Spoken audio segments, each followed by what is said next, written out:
You know your students better than anyone, so definitely make modifications where need be. Hi everyone, thanks for taking the time to watch this video. In this video, I'm going to be discussing ways in which new educators can learn different strategies to bring out the best in their students. How can we be engaging with our students? How can we get their attention from the get-go and get them excited in what we're going to be teaching them for the day? And also, how big should the groups be? Should we use all different strategies with the whole class, or should we use strategies differently with different group sizes? Well, that's what I want to discuss very briefly. I'll be discussing two different teaching strategies and the group size for the students that would work best with these different strategies. Again, these are suggestions. It may work different with your class if you're general ed or special education, and K through 12. It varies differently by class. You know your students better than anyone, so definitely make modifications where need be. Now, the first teaching strategy that I want to discuss is visuals, visualization. Now, when I'm telling my students, now, how could we do this? What if I want to discuss how to make a book with my third grade students? Well, I can tell them about how to make a book, but why not get a very colorful book that the students enjoy reading during story time with the class as a whole? And I'll use this book as an illustration, the pages, the front and back, and I can use this as a visualization aid to my students, my whole class. And while I'm doing this, they get the sense of what a book is and how it can be made.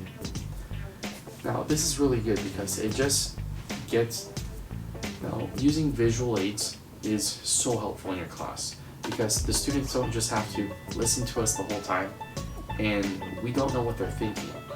But if we use a visual aid, we can show them and we know what they're looking at because we're modeling the visual aid for them.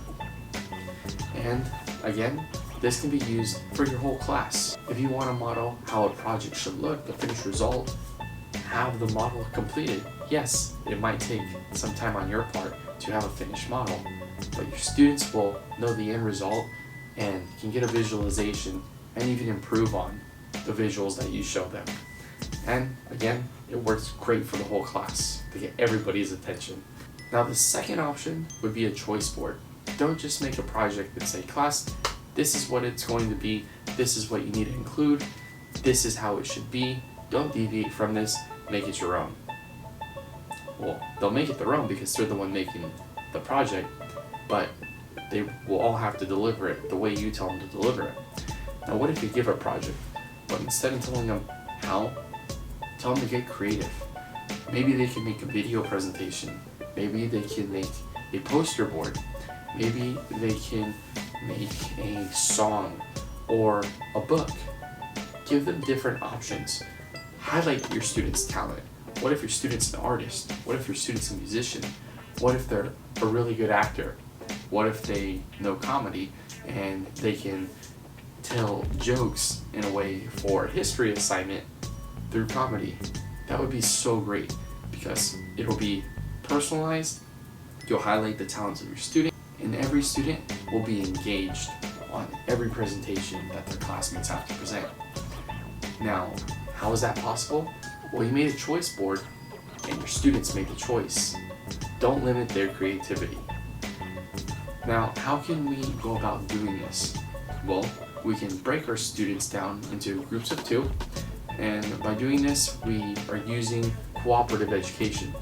We're taking the students, breaking them from a whole class where they're all talking over to each other, bring them in a smaller group.